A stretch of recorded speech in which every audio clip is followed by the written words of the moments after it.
व्रत एकादशी देव केशव तीर्थ तुळसी अनेक नेनेवा साधनामुचा विषय हरि कीर्तन संत संगती निरंतर प्रेम धन हे भंडार अनेक नेनेवा साधनामुचा विषय हरि कीर्तन विनवी विष्णुदास नारामुची ऐसी परंपरा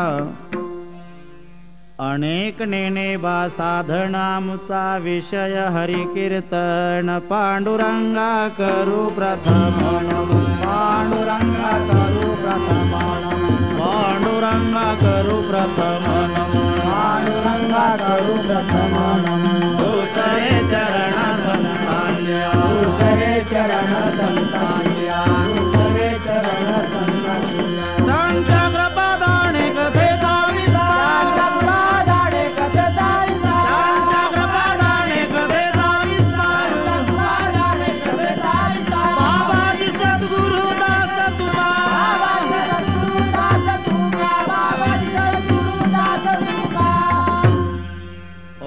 ज्ञानेश्वरा करुणाकरा दयाळा तुमचा अनुग्रह लाधलो पावन झालो चराचरी मी कळा कुसरी काहीच नेने बोलतो वचने अतिभाविका।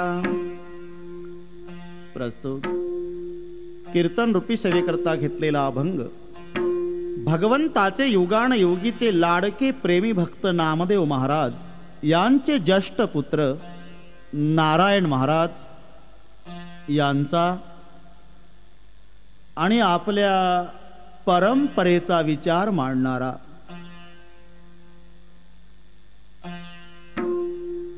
नामदेव रायाला अधिकारी भक्त म्हणतात। भक्ताचे जे 4 प्रकार आहे अविष्कृत, अंगीकृत, पुरस्कृत आणि अधिकृत, त्यामध्ये अधिकृत भक्त नामदेव महाराज आहे। अतिशय थोरलं कुटुंब नामदेव रायाचं एकंदर 14 व्यक्ती राजा एक गोणाई दोघी सासू सुना दामा नामा जाना बाप लेखनारा विठा महादा गोंदा चौघी पुत्र जन्मले पवित्र त्याचे वंशी लाडाई गोडाई असाई साकराई चौघी सुना पाई नामयाच्या उबाई लेकी निंबाबाई बहिणी वेडी पिशी जणी दासी त्याची असे एकंदर 14 लोक नामदेव रायाच्या घरी उल्लेख करतात।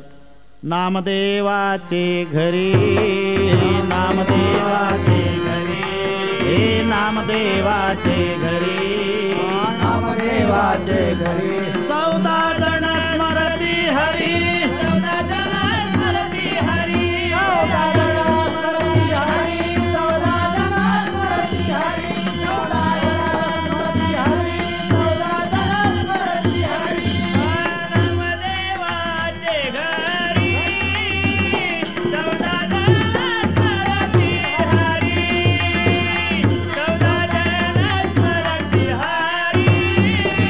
14 जण स्मरती हरी 14 जण स्मरती हरी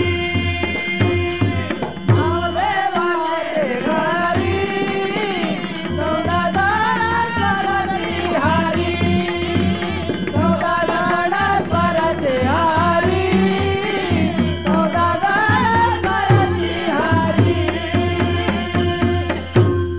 नामदेवाचे घरी 14 जण स्मरते हरी चौघे पुत्र चौघ्या सुना नित्य स्मरते नारायणा। सर्वच सर्व घर अभंग लिहायला बसलं, सर्वांनी अभंग लिहिले, त्यामध्ये काही नारायण महाराजांनी अभंग केले, त्यापैकी हा एक अभंग आहे। भगवंताला आवडणाऱ्या ज्या काही गोष्टी आहे, भक्ती त्याचं नाव आहे जी भगवंताला आवडते। आम्हाला आवडतं ते करणं याला भक्ती म्हटल्या जात नाही, त्याला भक्ती म्हणतात पण गोचिडी भक्ती। गोचिडा आवडे मसी गोचिड नावडे तिसी, तुम्ही विचारा गोचिडाला म्हैस आवडते पण म्हशीला गोचिड आवडत नाही। त्याप्रमाणे आम्हाला आवडतं ते करणं ही भक्ती गोचिडी भक्ती आहे। देवाला आवडतं ते करणं याचं नाव भक्ती आहे। आणि देव स्वतः सांगतात एकादशी वरह्यस्ति व्रतेषु यदुनंदन भागीरथी च तीर्थेषु देवभक्तेषु वैष्णवः. भगवान सांगतात मला भक्तामध्ये वैष्णव आवडतो, तीर्थामध्ये गंगा आवडती आणि व्रतामध्ये एकादशी आवडती. व्रता माझी व्रत श्रेष्ठ एकादशी, व्रता माझी व्रत श्रेष्ठ एकादशी, माझी व्रत श्रेष्ठ एकादशी. प्रिय भगवंतासी कोटी गुणे,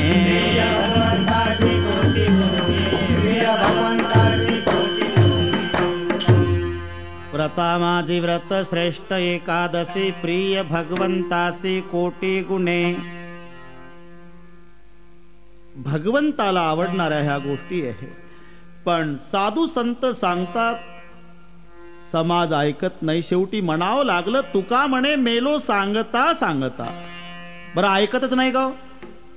ऐकल्याशिवाय राहत नाही, पण ज्याचं ऐकायला पाहिजे त्याचं ऐकत नाही. टाळी वाजवा म्हटलं की इकडे तिकडे पाहून घेता आधी, आणि मग कोणी नसल्याची खात्री करतं ओळखीचं, मग टाळे वाजवतं. का बाबा असं का? तुम्हाला नाही माहित महाराज का? अहो टाळी जर वाजवली, मित्रांना जर बघितलं तर चौकात भेटणार आहे. जय हरी, काल तर हबप झाला होता चांगला, टाळ्या वाजवायचा कीर्तनात. म्हणून इथं जर वाजवा म्हटलं, वाजविता टाळी लाज वाटे. बरं मग ते टाळी वाजवत नाही का? जेव्हा गप्पा रंगतात कट्ट्यावर बसून, तेव्हा त्याचा मित्र म्हणतो, तुला काही कळलं का रे? काय? अरे महादूला 12 वर्षाने मुलगा झाला. असं? दे टाळी. अरे तिथं काय कीर्तन आहे का प्रवचन आहे? दे टाळी. हातावरी हात हासून या फळी, पण जिथं वाजवायची आहे वाजविता टाळी लाज वाटे. तसं ज्याचं ऐकायचं आहे समाज ऐकत नाही, ऐकल्याशिवाय राहत नाही. अहो एकादशी करा, शक्य नाही महाराज, दुसरं काही सांगा.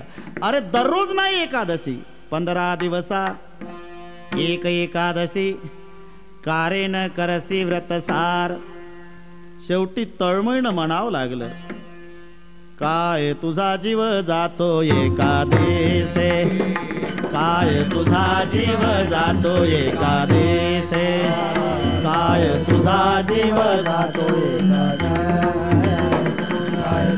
जीव जातो एकादशी. फराळाच्या मिसे, फराळाच्या मिसे, काय तुझा जीव जातो एकादशे, काय तुझा जीव जातो एकादशे. फराळाच्या मिसे धरणी घेसे, फराळाच्या मिसे धरणी घे, काय तुझा जीव जातो एकादशी, काय तुझा जीव जातो एकादशी. काय तुझा जीव जातो एकादशे, फराळाच्या मिसे धणी घेसे. महाराज भाकरी शिवाय नाही जमणार. अरे बाबा भरपूर फळे खात जा, दूध घे, नाही जमणार महाराज. बरं वर्षातून 2 तरी एकादशा, अजिबात जमणार नाही. बरं 12 महिन्यातून आषाढीची कर, तेवढं सोडून बोला भाकरी शिवाय जमणार नाही. तेच आजारी पडलं. डॉक्टरनी तपासलं आणि विचारलं, का हो मनापासून सांगा बरं, काय खरंच तुम्हाला जगायचं आहे का? शाबास डॉक्टर, मग तुम्हाला बोलवलं कशाला? मग माझं औषध तेव्हा लागू पडेल, आजपासून तुम्हाला 24 दिवस अन्न खाता येणार नाही. चालेल साहेब. एका यानं 24 एकादशा करत, साधू सांगून मेला तरी एक करीत नाही. विठ्ठल विठ्ठल. तुका म्हणे मेलो सांगता सांगता. एकादशीच्या व्रताचा प्रारंभ हा दशमीला आहे आणि संपत ते द्वादशीला. दशमी व्रताचा प्रारंभ वेगळ्या दृष्टीने विचार केला. दशमीला 10 वस्तूचा त्याग, एकादशीला 11 वस्तूचा त्याग आणि द्वादशीला 12 वस्तूचा त्याग. दशमीला 10 वस्तू त्यागायच्या आहे. अथ ते नियमान् वच्मि व्रत ह्यस्मिन् दिनत्रये कांसे मासं मसुरान्नं चनकान् कोद्रमांस तथा शाकं मधु परान्नं च पुनर्भोजन मैथुने दशम्यां 10 वस्तूनि वर्जेत वैष्णव सदा. ह्या 10 वस्तू दशमीला त्यागायच्या. कांशम काच के बर्तन, मांस, मसूर डाळ, हरभऱ्याची डाळ, कुळीद नावाचं धान्य, हिरवी भाजी, सहद, दुसऱ्याचं जेवण, 2 वेळेला जेवण आणि भोग, या 10 गोष्टीचा त्याग दशमीला. कांसे मांस मसुरान्नम चनकान कोद्रमांस तथा शाक मधु परानंच पुनर्भोजन मैथुन दशम्यां दशवस्तूनि वर्जेत वैष्णव सदा. ह्या 10 वस्तू दशमीला त्यागायच्या आहे. एकादशीला 11 वस्तू त्यागायच्या आहे. द्यूत क्रीडांचे निद्रांचे तांबूल दंत धावनम परापवादम पैशून्यम स्थेयम हिंसा तथा रतिम कोपम हे नृतम वाक्यांचे एकादश्याम विवर्जयत. अशा 11 वस्तू एकादशीला. त्यात पहिली द्यूत क्रीडांचे आणि जुगार खेळणं म्हणा आहे एकादशी के दिन. म्हणजे बाकीच्या दिवशी खेळता येतं असंही डोकं चालवू नका. द्यूत क्रीडांचे निद्रांचं झोप घ्यायची नाही, तांबूल विडा खायचा नाही, दंतदावनम मिश्री, परापवादम पैशून्यम चहाडी, स्थेयम चोरी, हिंसा खून, रती भोग, कोपम विनाकारणचं रागावणं, अनृतम वाक्यांचं लबाड बोलणं एकादश्याम विवर्जयत. या 11 गोष्टी एकादशीला त्यागायच्या. आणि द्वादशीला 12 गोष्टीचा त्याग आहे. कांशम मासम सुराम क्षुद्रम तैलम विनथ भाषणम व्यायामंचे प्रवासंचे पुनर्भोजन मैथुने अस्पर्श स्पर्श मासुरे द्वादशाम द्वादशस्त्यजत. या 12 गोष्टी द्वादशीला त्यागायच्या आहे. काचेचं भांड, मांस, सुरा नाम दारू द्वादशीला घ्यायची नाही. म्हणजे बाकीच्या दिवशी घ्यायची असंही डोकं चालवायचं नाही. तुम्ही घेताना विचार करा, दारूमध्ये नशा आहे का माणसात नशा आहे? दारूमध्ये जर नशा असती तर दुकानातल्या बाटल्यानी सुद्धा जाग्यावर उड्या मारल्या असत्या. फुल भरलेली बाटली आहे दुकानात, ती जाग्यावर उभी आहे, पण त्या बाटलीतलं घोटभर याच्या पोटात गेलं म्हणजे याला 40 फूटचा डांबरी एकट्याला पुरत नाही. नशा शराब में नहीं आदमी में है. अगर नशा शराब में होती तो दुकान में बोतलें क्यों नहीं उछलती. एकही बाटली उडी मारत नाही. आणि एक विचार करा, दारूला माणसं पितात का माणसाला दारू पिती? एकदा पोटात गेल्यावर रस्त्यानं चालताना आपको पता है किस बात का, हमने शराब पी है. अरे शराब तू क्या पिएगा भाई, गैर समझ दूर करो. शराब तुम्हारे खानदान को पिएगी, शराब तुम्हारे स्टेट को पिएगी, शराब तुम्हारे परिवार को पिएगी, शराब तुम्हारे इज्जत को पिएगी, शराब तुम्हारे तबीयत को पिएगी, शराब तुम्हारे पैसे को पिएगी. सभी को पीने वाली शराब है. शराब को पीने वाला अभी तक पैदा नहीं हुआ और नहीं होगा. तो गैर समझ दूर करो. कितनी भी पावरफुल रही तो जाम पर जाम क्या पीते हो, आधी रात में उतर जाएगी. प्याला पियो हरि नाम का तो पूरी जिंदगी सुधर जाएगी. विठ्ठल विठ्ठल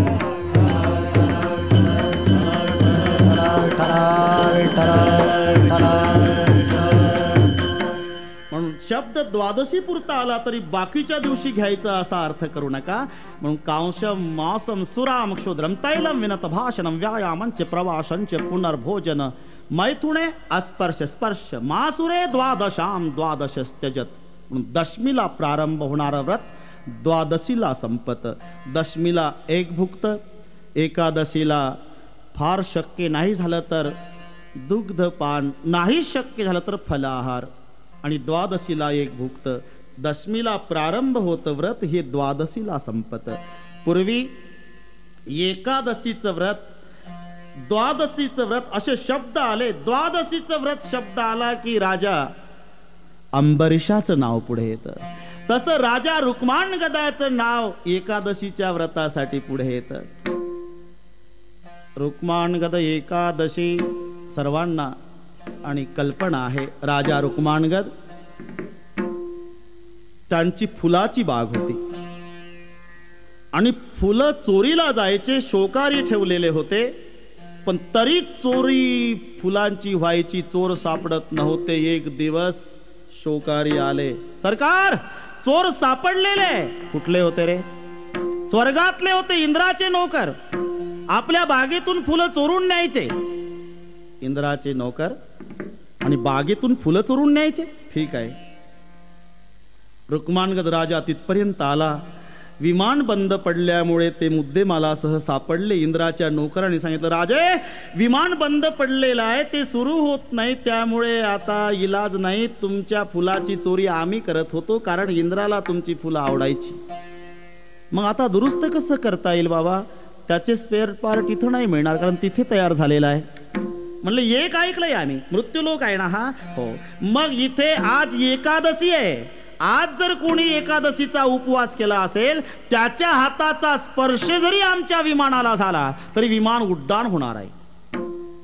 आता एकादशी म्हणजे काय हे सर्वांना माहिती नसल्यामुळे प्रत्येक जण नाश्ता करून दुपारचं जेवण करून 3 वेळा जेवण करून तयार होते. कोणीही उपवासी नव्हतं. शेवटी राजा रुक्माण गदाला नोकराच्या करवी दवंडी द्यावी लागली. लक्षात ठेवा, आज कोणी उपवासी असेल त्याच्या हाताने विमान उड्डाण होणार आहे आणि विमान उड्डाण झालं म्हणजे राजा त्याला 5 गाव बक्षीस देणार आहे. पण प्रत्येक जण जेवण करून तयार असल्यामुळे कोणी हो म्हणेना.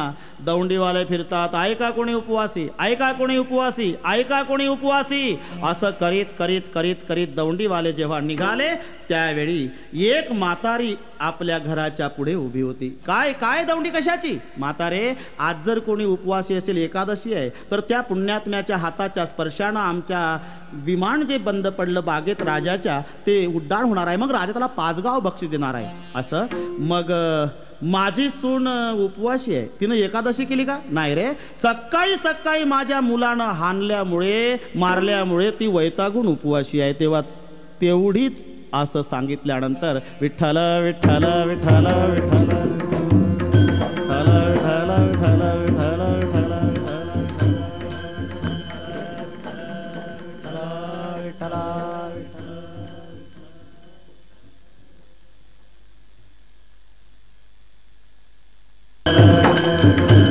सकाळी मुलाचं आणि माझ्या सुनेचं भांडण झालं. रागाच्या भरात माझ्या मुलाने तिला मारलं म्हणून माझी सून पाणी सुद्धा प्याली नाही. असं मग चालेल का राजाच्या बागेत? तशी नाही येणार बाबा. ती जर तशी असती तर उपवासी राहिली असती का? मग माझ्या मुलाला बोलवून आणा. म्हातारीच्या मुलाला बोलवून आणलं आणि तो मुलगा आला आणि सगळी माहिती दिली की हिच्या हाताच्या स्पर्शानं विमान उड्डाण झालं म्हणजे राजा 5 गाव बक्षीस देणार आहे.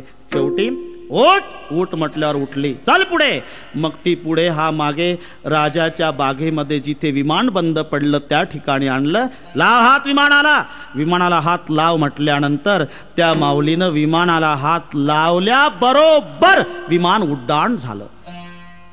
राजा रुक्माण गदाचे डोळे भरून आले. बापरे, माझ्या नगरात केवढे पुण्यवान लोक आहे की ज्यांच्या हाताच्या स्पर्शानं स्वर्गातलं विमान उड्डाण होतं. एवढं एकादशीचं महत्व आहे म्हणून राजाने त्या दिवशी दौंडी दिली. आजपासून प्रत्येक एकादशीला कोणीही जेवण करायचं नाही. परिणाम रुक्माण गदा एकादशी नगरी नेली वैकुंठासी, त्याने नेला सारा गाव. लक्षात घ्या, एकादशीचं व्रत म्हटलं की राजा रुक्माण गदाचं नाव पुढे येतं. आता त्रैरासिक मांडा. हेतू पुरस्कर एकादशी केली नाही, त्या पतीनं मारल्यामुळे ही वैतागून उपवासी राहिली आणि उपवासी राहिल्याचा परिणाम की हाताच्या स्पर्शानं विमान उड्डाण झालं. एवढं सामर्थ्य या व्रतात असल्यामुळे व्रत एकादशी, व्रत एकादशी, व्रत एकादशी, व्रत एकादशी,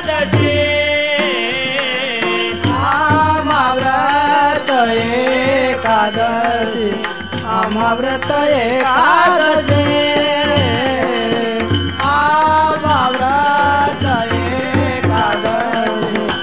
व्रत एकादशी. देव केशव तीर्थ तुळसी, देव केशव तीर्थ तुळसी, अनेक नेनोबा साधन, अनेक नेनोबा साधन, अनेक नेनोबा साधन, अनेक नेनोबा साधन. देव केशव तीर्थ तुळसी, देव केशव तीर्थ तुळसी, अनेक नेनोबा साधन, अनेक नेनोबा साधन,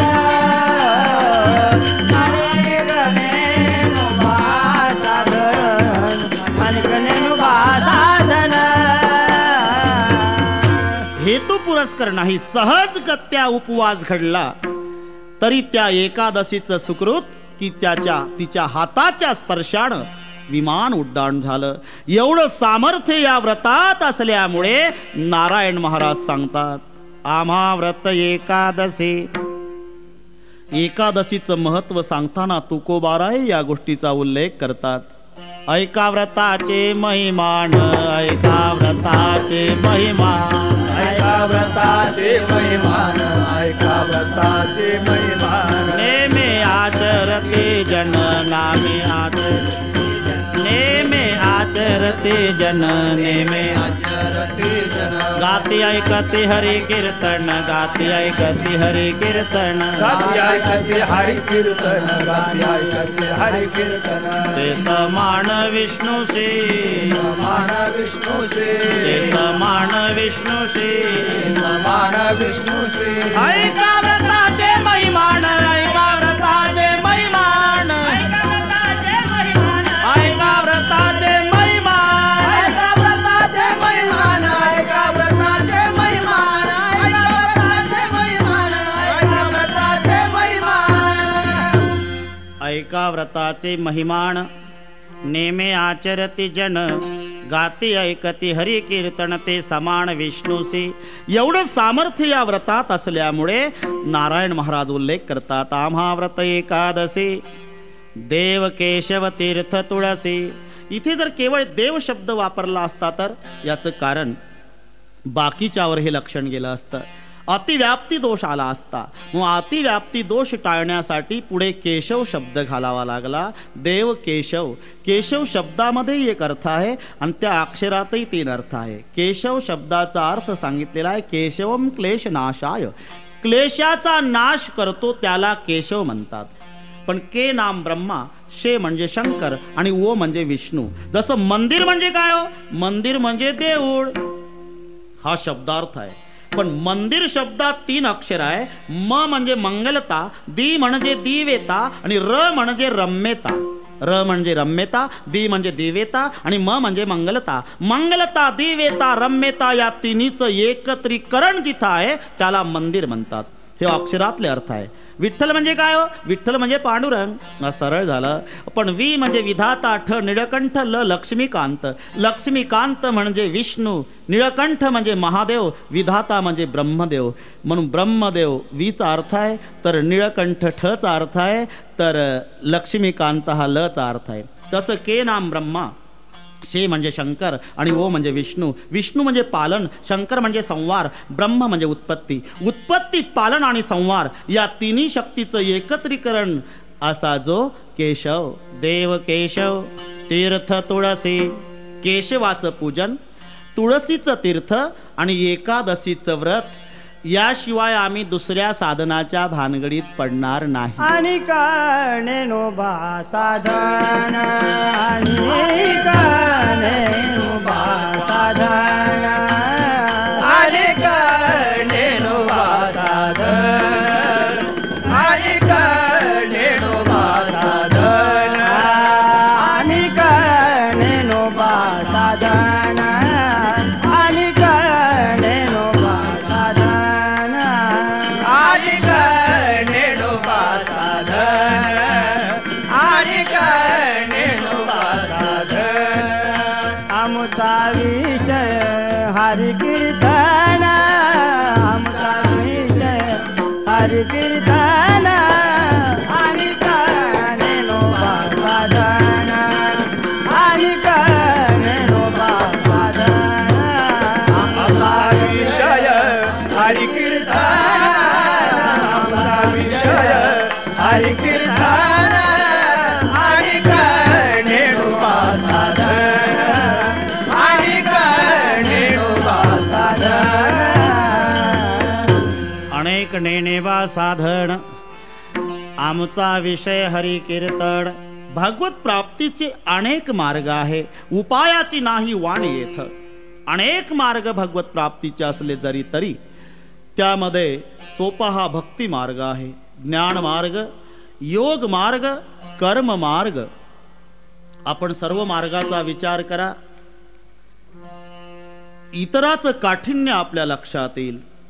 ज्ञान मार्ग, ज्याने या जन्मी किंवा पूर्वजन्मी निष्काम कर्म उपासना करून अनुक्रमे मल व विक्षेप या दोन दोषाची निवृत्ती केली व आवरण दोष निवृत्तीसाठी जो साधन चतुष्टय संपन्न आहे तो ज्ञानाचा अधिकारी, म्हणजे सर्वसामान्याला न पेलवणारा हा मार्ग आहे. चला योग मार्गाचा विचार करा.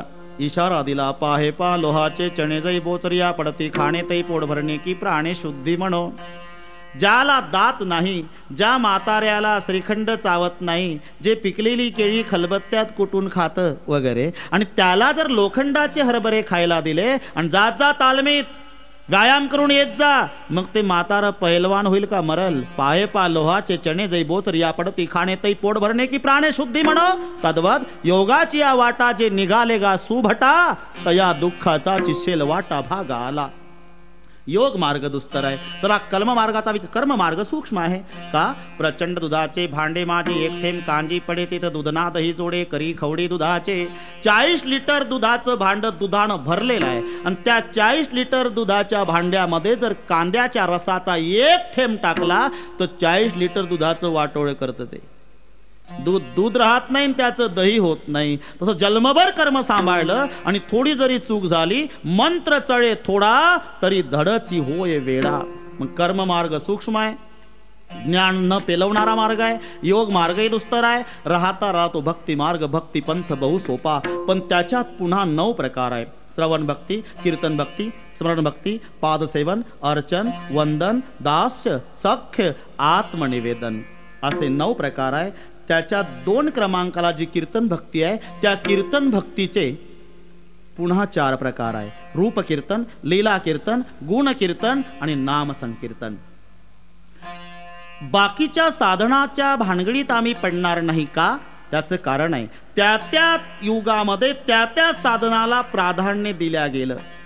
सत्ययुगामध्ये ध्यानाला प्राधान्य, त्रेतायुगामध्ये यज्ञाला प्राधान्य, द्वापार युगामध्ये परिचर्येला प्राधान्य आणि कलियुगामध्ये नामाला प्राधान्य म्हणून शब्द घालावा लागला. आणि कापे काम नाही आता, आणि कापे काम नाही आता, आणि कापे काम नाही आता. एक गावे आम्ही विठोबाचे नाम, एक गावे आम्ही विठोबाचे नाम, एक गावे आम्ही विठोबाचे नाम, एक गावे आम्ही विठोबाचे नाम. आणि कापे काम नाही आता, आणि कापे काम नाही आता, आणि कापे काम नाही आता.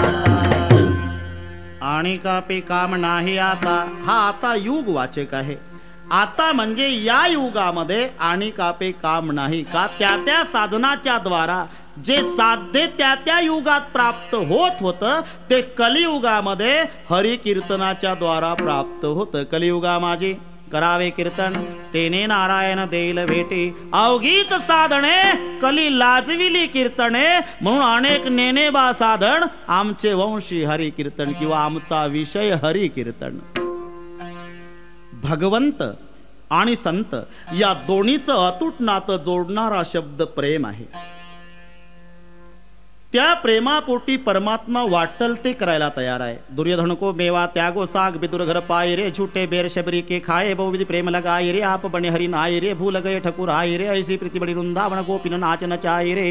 ही सगळी उदाहरणं प्रेमाची आहे. स्वतः मी द्वारकेचा राजा याचा विसर पडतो आणि सेना महाराजांच्या तर्फे दुसऱ्या राजाची हजामत करायला जातो भगवान, याला प्रेम म्हणतात. द्वारकेचा राजा आहे, विसर पडतो आणि अर्जुनाच्या रथावर सारथी होतो, याचं नाव प्रेम आहे. परकर मधल्या मुली गोपिकांच्या त्यांनी म्हणावं, कन्हैया काय तुला चांगलं नाचता येतं म्हणून ऐकलं बाबा. हो चांगलं नाचता येतं. तू जर उत्कृष्ट नाचला ना कृष्णा, हा तुला एक कपभर ताक देऊ आम्ही प्यायला. की कपभर या ताकावर जग नाचवणारा देव गोकुळात नाचत होता. कोण आहे हा? तुलसीदासजी वर्णन करतात. शेष महेश दिनेश गणेश सुरेश हुजाही निरंतर ध्यावे, जाही अनादि अनंत अखंड अच्छेद भेद सुभेद बतावे. नारद से शुक व्यास रटै पछी आरे तहु पुनि पार न पावे. ताही हर की छोवरी आछ चिवा भर छाछ पे नाच नचावे. कप भर्या ताकावर ताही हर की छोवरी आछ चिवा भर छाछ पे नाच नचावे. भगवंतालाही नाचवण्याची क्षमता प्रेमात आहे आणि ते प्रेम साधूच्या संगतीत आहे. म्हणून अपेक्षा नारायण महाराज संगती निरंतर संत संगती निरंतर संत संगती निरंतर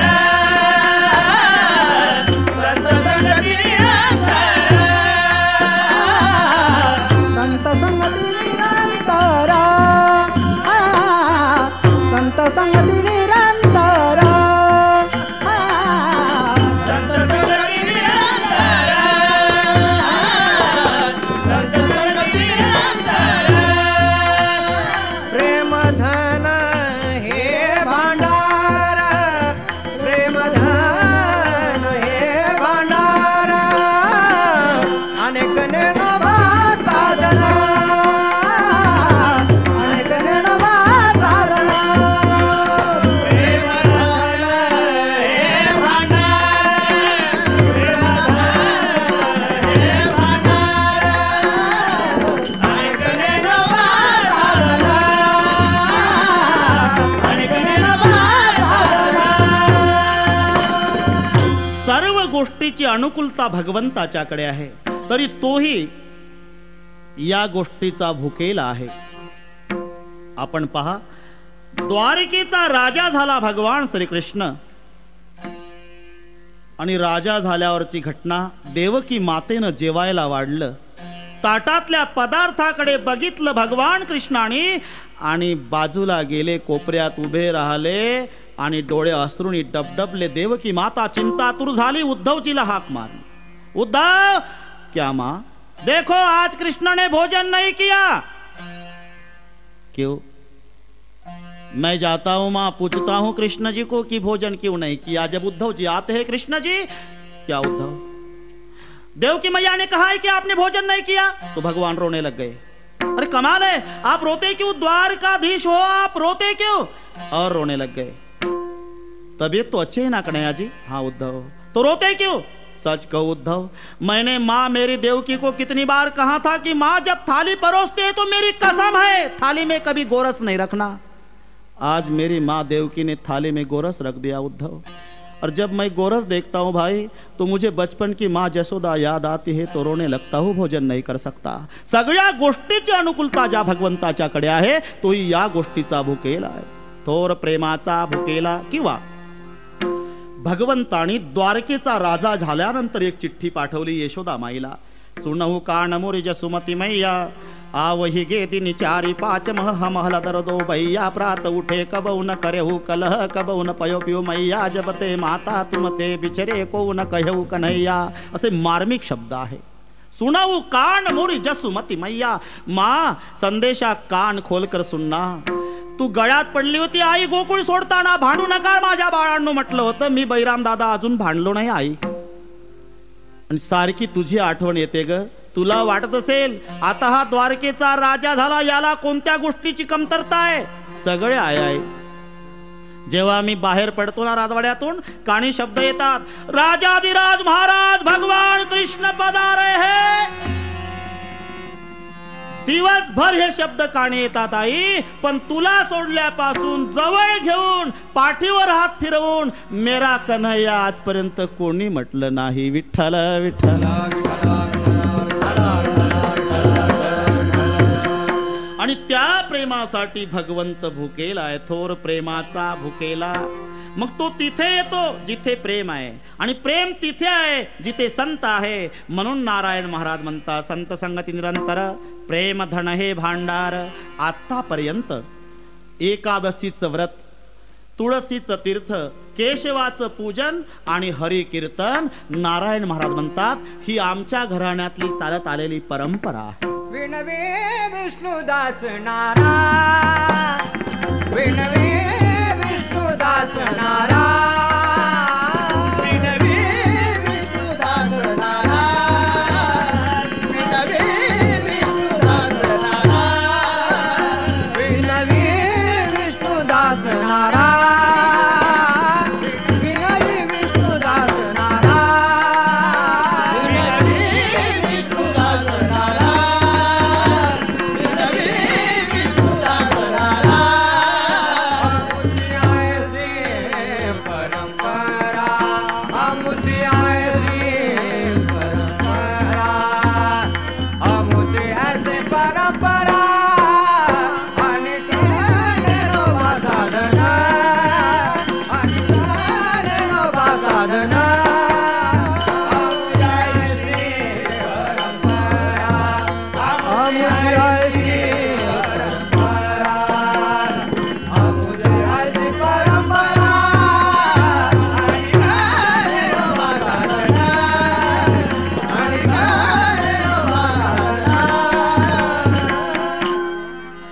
विनवी विष्णुदास नारा आमुची ऐसी परंपरा कैसी आतापर्यंत अभंगामध्ये सांगितली ऐसी विठोबा रखुमाई विठोबा रखुमाई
विष्णुदास नारा आमुची ऐसी परंपरा ऐसी आतापर्यंत सांगितली तैसी तीर्थ तुळशीचं पूजन केशवाचं व्रत एकादशीचं आणि कीर्तन हरीचं आमुची ऐशी परंपरा. एक लक्षात घ्या, बापाची परंपरा मुलं चालवतीलच याची गॅरंटी नाही. काहीची परंपरा सगळेच वाईट, काहीची परंपरा सगळेच चांगले आणि काहीची परंपरा रिकाम्या जागा भरा. एक चांगलं एक वाईट, एक चांगलं एक वाईट, एक चांगलं एक वाईट, काहीची परंपरा. हिरण्यकश्यपूची परंपरा डोळ्यापुढे आणा. हिरण्यकश्यपू वाईट नाव घेऊन येते देवाचे ब्रीद हिरण्यकश्यपूचे, पण त्याच्याच पोटी त्याच्या कायद्याचं उल्लंघन करणारं पोर जन्माला आलं प्रल्हाद. नाम प्रल्हाद उच्चारे. हिरण्यकश्यपू वाईट, प्रल्हाद चांगला. पण प्रल्हादाच्या पोटी जन्माला आला विरोचन वाईट. बरं, विरोचन वाईट तर पुन्हा बळी चांगला. भला हुआ सती न गई विरोचन के साथ, ऐसा पुत्र पैदा हुआ प्रभु पसारे हात. उदाराच्या यादीमध्ये नाव घालतात तुलसीदासजी. शिबिदधीची हरिचंद्र नरेसा, सहे धर्महित कोट कलेसा. रंती देव बली भूप सुजाना, धर्म धरेव सह संकट नाना. बळी राजाचं नाव. बळी सर्वस्वे उदार, बळी चांगला तर पुढे बाणासूर वाईट. हिरण्यकश्यप वाईट, प्रल्हाद चांगला. विरोचन वाईट, बळी चांगला, बाणासूर वाईट. एक चांगलं एक वाईट, काहीची परंपरा. काही सगळेच चांगले, काही सगळेच वाईट. वडिलाची परंपरा मुलं चालविल याची शाश्वती नाही. एक वारकरी वडील होते, गडगंज श्रीमंती, एकुलता एक मुलगा होता. आणि वडील सांगतात, बरं का रे बाळू, उद्या महत्वाचं काम असल्यामुळे जातो, पण एक लक्षात ठेव, देवपूजा माझी कधी चुकलेली नाही. उद्या तुला देवपूजा करावी लागेल. बाबा, कधीच काम सांगितलं नाही हो तुम्ही, उद्या मी अवश्य देवपूजा करील. वडील निघून जातात आणि सकाळी आई त्याला जागी करते. अरे बाळू, अरे देवपूजा कर, वडिलाला शब्द दिलाय तू, उठ. उठला. देव पहिल्यांदा बघितले देव्हाऱ्यामध्ये. देव एक एक एक एक एक एक धुता धुता त्या दिवशी त्याचे 12 वाजले. त्याने विचार केला की आता हे एवढा कार्यक्रम देव धुण्यात तर बाकीचे फिरणं वगैरे कधी जायचं. आणि म्हणून त्यानं विचार केला आणि बरोबर युक्ती सुचली. कंटाळा आला की युक्ती. एका गुरुकडे एक शिष्य होता आणि गुरुजीकडे शालिग्रामचे काळे देव होते. एक देव हरवला शिष्याच्या हातून, पण गुरुजी रागावतील म्हणून एक टपोरं जांभळ तोडलं आणि त्या देवामध्ये ठेवलं. गुरुजी जेव्हा पूजेला बसले, सगळे देव धुवून काढले. नवीन देवाच्या उपस्थितीमुळे पहिल्याची अनुपस्थिती जाणवली नाही. सगळे देव मोजले, व्यवस्थित भरले आणि जेव्हा गंध लावायला सुरुवात केली तेव्हा नवीन देवाला गंध लावला तेव्हा नवीन देवाचा टेरिकॉटचा सदरा फाटला. म्हणजे कळलं तुम्हाला, वरचं टर्कल निघालं, जांभळ लाल दिसलं ते. आणि विचारलं, का रे, काय झालं शिष्या? माझाही दोष नाही गुरुजी, तुमचाही नाही, आपलं देवाचाही नाही. मग तुमचा दोष आहे. कसा काय? अहो, तुम्ही सकाळी धुवून काढता, दुपारी धुवून काढता, संध्याकाळी एखाद्या म्हाताऱ्या देवाला गारठ सहन झालं नसेल, घडी घडी चंदन, घडी घडी पाणी गडगया, स्वामी तो हम क्या जाणे. या न्यायानं यानं विचार केला की रोज एवढे देव धुत बसायचे, त्यापेक्षा आपल्या वाड्यामध्ये विहीर आहे. उद्या सकाळी सगळे देव टोपल्यात भरतो, दोर बांधतो, टोपलं विहिरीत खालीवर खालीवर 2-4 वेळा करतो, म्हणजे एका वेळेला सगळ्या देवाला आंघोळ घडल आणि अजून माझ्या पंजोबापासून कधी फिरायला गेले नाही त्यांनाही बरं होईल, व्यायाम होईल म्हणून त्याने आतून कडी लावली. सगळे देव टोपल्यात भरले, टोपल्याला दोर बांधला, खालीवर खालीवर 2-4 वेळेला टोपलं बाहेर काढलं आणि मग देव सगळे देव्हाऱ्यामध्ये लाईनला लावले. तेव्हा एक देव कमी भरला. लक्षात आलं बाळूच्या, बरोबर आहे देवा, कालच्या माझ्या घाईच्या पूजेला वैतागून तू विहिरीमध्ये आत्महत्या केलेली दिसते. पण आनंद झाला, बरं झालं गेला का. अरे आमच्या घरातलं कोणी मेलं तर सुतक पडल्यामुळे आमचा बाप पूजा करत नाही देवाची. आता तुमच्या देवापैकीच एक देव मेला, सगळ्या देवाला सुतक पडलं, पूजा करण्याचं कारण शिल्लक राहिलं नाही. म्हणून देवाला सुतक पडलं म्हणून बाळूनं त्या दिवशी पूजा केली नाही. दुसऱ्या दिवशी नाही, तिसऱ्या दिवशी नाही, 8 दिवसांनी वडील आले आणि पारमार्थिक वडील असल्यामुळे त्यांनी शेतीबद्दल किंवा पैशाबद्दल गायीबद्दल विचारलं नाही. बाळू काय पूजा व्यवस्थित चालली ना रे देवाची. बाबा अजून 6 दिवस तुम्हीही करू नका. बापानं हिशोब केला, 8 आणि 6 14 होतात. मी घरून गेलो तेव्हा सगळ्यांच्या तब्येती चांगल्या होत्या, मराजोग कोणीच नव्हतं, तर मेलं कोण. हे तर म्हणतं अजून 6 दिवस करू नका. का रे मी गेलो तेव्हा म्हातारं बरं होतं, अजूनही ते तंबाखू खात बसले बाबा वसरीवर. म्हातारी बरी होती, ती अजूनही गुटगुटीत आहे. अरे मग मेला कोण. देव मेला बाबा. मग अहो घरातलं कोणी मेलं तर आपण पूजा करत नाही सुतक पडल्यामुळे. आता देवातला जर देव मेला बाबा, सगळ्या देवाला सुतक पडलं, आता पूजा करायची नाही. अशी जर परंपरा बापाची चालवणारा मुलगा जन्माला आला तर बापाची परंपरा चालेल का हो. तुम्ही संतांचं पहा, वंश परंपरा दास मी अंकिता, जसं तुकोबाराय म्हणतात, वंश परंपरा विश्वंभर बाबापासून आतापर्यंत चालत आलेली परंपरा. पंढरीची वारी आहे माझे घरी आणि कण करी तीर्थव्रत, आणि ती आतापर्यंत सांभाळली देवा. तुम्ही गुरु शिष्याची परंपरा सांगताना विचार करा. जो निर्गुण निराभास जेथून उद्भव शबल ब्रह्मा साधी नारायण म्हणते त्यास जो का सर्वासाध्य गुरु तयाचा ब्रह्मा अनुग्रहित ब्रह्मा त्रिस उपदेशित त्रि पाद प्रसादिता वधू दत्तात्रय शिष्य परंपरा जनार्दन यदुराजा, ही सगळी परंपरा एका जनार्दन कृपेस्तव जाण झाली संपूर्ण परंपरा. आपण लक्षात घ्या, ही जसं काहीची परंपरा सगळे चांगले, काहीची परंपरा सगळे वाईट, पण काहीची परंपरा मी सांगितली त्याप्रमाणे. पण इथं नारायण महाराज स्वाभिमानानं सांगतात तसं नाही. आमचे पूर्वज यदुसेठ, जसं तुकोबारायचे पूर्वज विश्वंभर बाबा, तसं नामदेवरायाचे पूर्वज यदुसेठ, आणि यदुसेठ पासून चालत आलेली ही परंपरा आहे. केशवाचं पूजन, तुळशीचं तीर्थ, एकादशीचं व्रत आणि हरीचं कीर्तन. मग आतापर्यंत जे विस्तृत सांगितल्या गेली, नारायण महाराज म्हणतात ऐसी परंपरा. ऐसी म्हणजे कैसी हे ठरलेलं आहे. ऐसेला कैसेनी प्रश्न केला की तैसे हे त्याचं उत्तर. तुका म्हणे वत्स धेनुवेचे चित्ती, तैसे मज येते सांभाळीत. कैसे वत्स धेनुवेचे चित्ती तैसे, म्हणजे ऐसेला कैसेनी प्रश्न केला की तैसे हे त्याचं उत्तर येतं. या न्यायानं आतापर्यंत सांगितली तैसी विनवी विष्णुदास नारा आमुची ऐसी परंपरा. ज्ञानेश्वर माऊली ज्ञानराज माऊली तुकाराम.